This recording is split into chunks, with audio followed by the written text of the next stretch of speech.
Tonight, we begin with a development that military analysts had feared, intelligence officials had tracked, and the Kremlin had desperately tried to prevent: a strategic disaster that unfolded not over months, not over weeks, but in a matter of days. Days that saw supply lines collapse, days that saw command structures fracture. Days that left approximately 90,000 Russian soldiers trapped in a pocket they cannot escape without catastrophic losses. What happened on the battlefield this week crossed a line that Moscow had assumed would hold, and when that line broke, Ukraine did not hesitate. They responded with precision, with coordination, and with a level of operational planning that has stunned even their Western backers. This is not speculation. This is not propaganda. This is the emerging reality of what may become the single largest Russian military disaster since World War II. And tonight, we're going to break down exactly how it happened, why it matters, and what comes next. For weeks now, there had been signals not from official channels, not from press releases, just signals that Ukraine was preparing something unprecedented. Russia has been aggressive, yes, but they have been predictable in their aggression. Their moves have followed a certain rhythm, a cadence, almost a formula: mass artillery bombardment, infantry push, consolidation, repeat. But what set off alarm bells in Washington, London, and Kyiv this month was that the rhythm went silent. Analysts who monitor Russian force movements know the indicators. The rotation of battalion tactical groups, the pre-positioning of ammunition stockpiles, the movement of electronic warfare units, the sudden increase in encrypted communications, all of that went quiet. And whenever Russia goes quiet, it means something is about to happen. But this time, the silence wasn't coming from Moscow. It was coming from Kyiv. Ukrainian units that had been engaged in active operations went dark. Special forces teams that had been conducting raids behind Russian lines suddenly stopped moving. Even the usual flow of social media content from frontline soldiers dried up. The silence was deliberate. It was coordinated, and it meant Ukraine was about to get very, very loud. Early Tuesday morning, U.S. intelligence officials detected what they described as large-scale Ukrainian force movements across multiple axes, including armored columns that had not been mobilized in over 6 months. These are the kinds of assets that Ukraine only deploys when they are signaling something very specific: a breakthrough operation, an encirclement maneuver, or a killing blow. NATO observers didn't know which category this fell into or whether it fell into all three at once. But what they did know was that Ukraine was changing its posture. And when a defending nation shifts to offensive operations without advance warning, even by a small measure, every intelligence agency on the planet pays attention. Within 12 hours, the picture became clear. Ukrainian forces had launched simultaneous attacks on 3 critical points along a 200-kilometer front. They weren't attacking Russian strongpoints. They weren't engaging in attritional warfare. They were cutting supply lines. They were severing the arteries that kept Russian forces in the region alive. And within 48 hours, those arteries were gone. The assessment issued by Pentagon officials last night was not normal. It was not routine. It was not symbolic. It was urgent. Official after official described Russia's position as untenable, deteriorating rapidly, and perhaps most importantly, unrecoverable without significant reinforcement that simply does not exist. Russia has spent months trying to project strength, to create the illusion of momentum, to convince the world that time was on their side. But strategic patience only works if your enemy hesitates. Ukraine did not. In fact, their response this week was among the most decisive military operations we've seen since the war began. Here's what we know. Within 72 hours of launching the operation, Ukrainian forces had captured 3 critical road junctions, 2 rail hubs, and a logistics base that had been supplying Russian forces across the entire sector. These weren't secondary targets. These weren't symbolic victories. These were the lifelines that kept 90,000 Russian soldiers fed, armed, and capable of fighting. And now those lifelines are gone. Tonight, military sources confirmed that Ukraine has established fire control over every major supply route into the pocket. Every road is now within range of Ukrainian artillery. Every rail line has been cut or is under constant interdiction. Every attempt by Russia to resupply their trapped forces has been met with devastating precision. Strikes. Let me walk you through the geography. The pocket, which analysts are now calling the largest encirclement since Stalingrad, spans approximately 4,000 square kilometers. Inside that pocket are elements of at least 7 Russian divisions, tank regiments, motorized rifle brigades, artillery battalions, logistics units, 90,000 soldiers. And they have, according to the most conservative estimates, enough supplies to last between 2 and 3 weeks.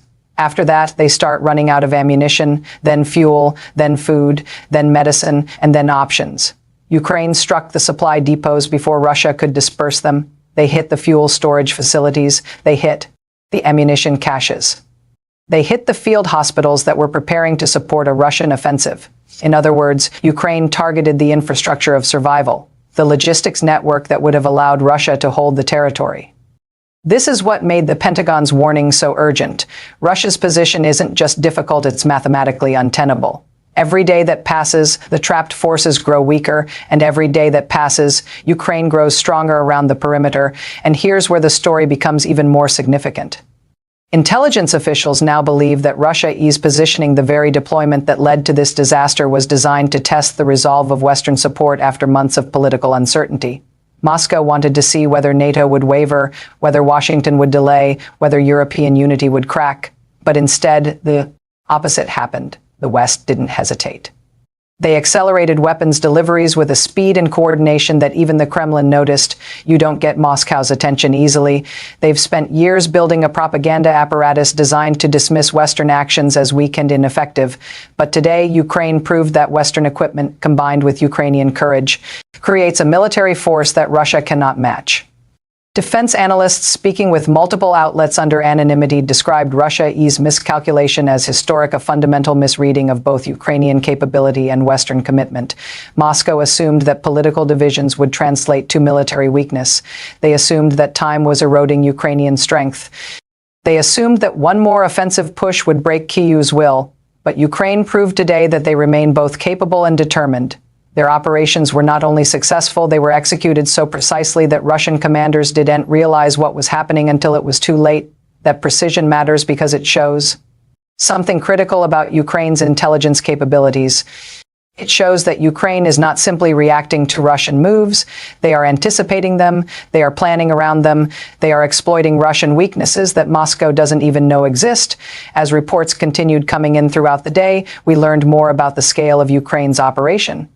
Ukrainian armored units broke through Russian defensive lines in the north, forcing a disorganized retreat that left behind hundreds of vehicles.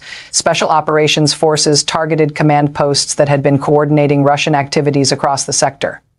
Artillery units operating with Western-supplied systems reportedly destroyed a Russian ammunition train carrying enough shells to sustain offensive operations for a month. Electronic warfare teams jammed Russian communications so effectively that some units couldn't call for support. This wasn't just a tactical success. This wasn't just an operational victory. This was strategic paralysis. This was the systematic dismantling of Russian military capability across an entire region, and strategic paralysis is the one thing Russia has struggled to recover from since the early days of the war. For every advance they have made, Ukraine has countered with something that made that advance meaningless. For every kilometer Russia gained, they paid a price that weakened them elsewhere. And now 90,000 soldiers are paying the ultimate price for Moscow's hubris. Remember, Russia thought the world would eventually lose interest. They thought sanctions would erode. They thought Western unity would fracture. They thought Ukraine would eventually accept a negotiated defeat. But tonight, the exact opposite is happening. Western support is accelerating. Ukrainian capability is growing. Russian losses are mounting, and 90,000 soldiers are trapped in a pocket with no realistic prospect of relief. The last time Russia faced an encirclement of this scale was Operation Uranus in 1942, when Soviet forces surrounded the German Sixth Army at Stalingrad. That encirclement changed the course of World War II. Tonight, we may be witnessing something equally significant. What makes this moment so critical and so dangerous is that Russia's disaster happened at a time when Vladimir Putin is under immense internal pressure. Military hardliners want escalation. Economic reformers want negotiation.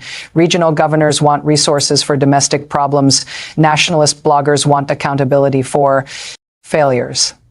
Putin is balancing these demands while trying to project an image of strength that no longer matches reality. And when leaders in that position face sudden military disasters, they don't always respond rationally.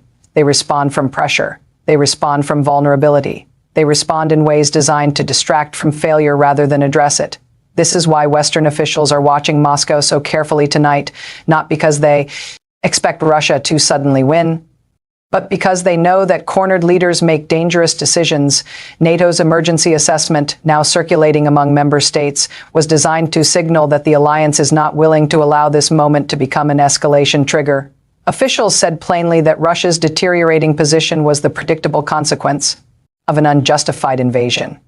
That is diplomatic language for, you did this to yourself. But they also emphasize that NATO remains committed to preventing wider conflict.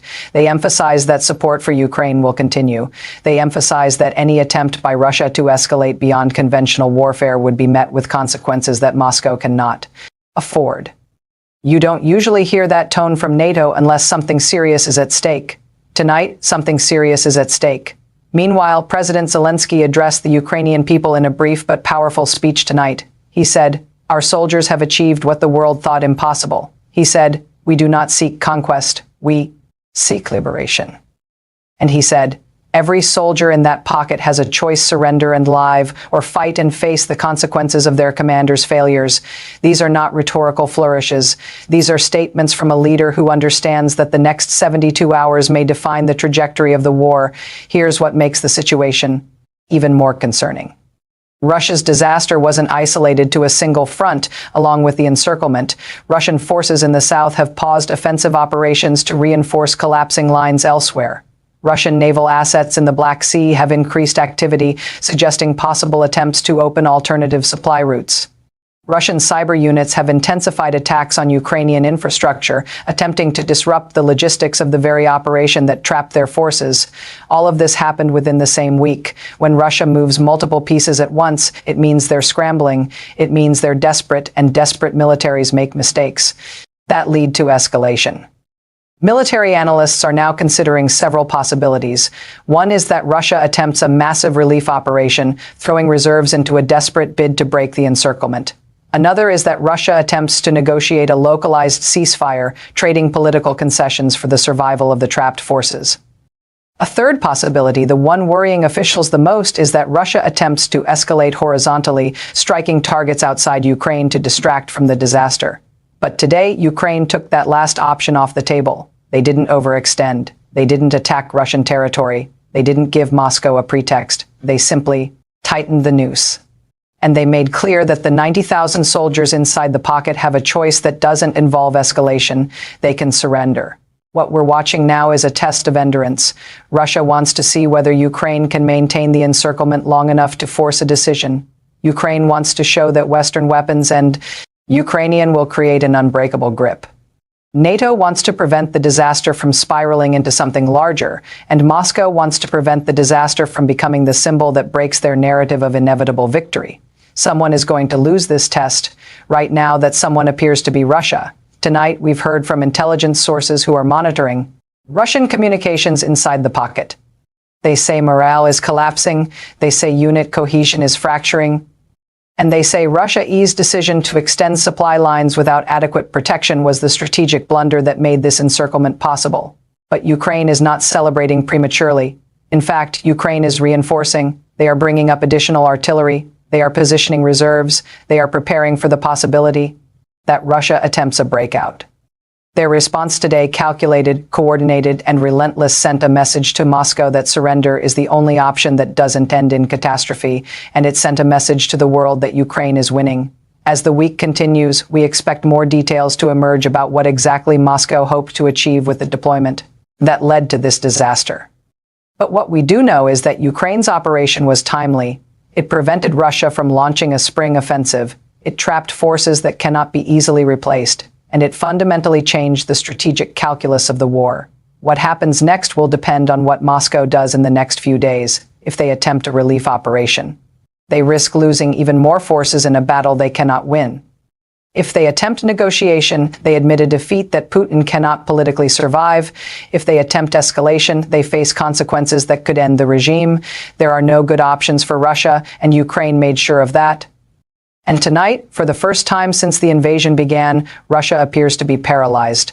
The Kremlin is quiet. State media is quiet. The military bloggers who usually spin every defeat into victory are quiet. And when Russia is quiet, it means they are calculating. It means they are searching for a response that doesn't exist.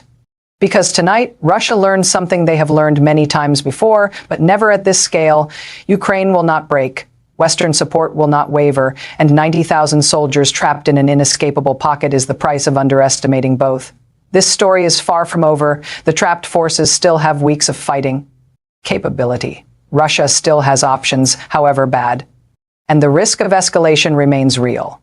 But tonight, one thing is clear. The war has changed. The momentum has shifted. And for 90,000 Russian soldiers, the only question left is how this ends.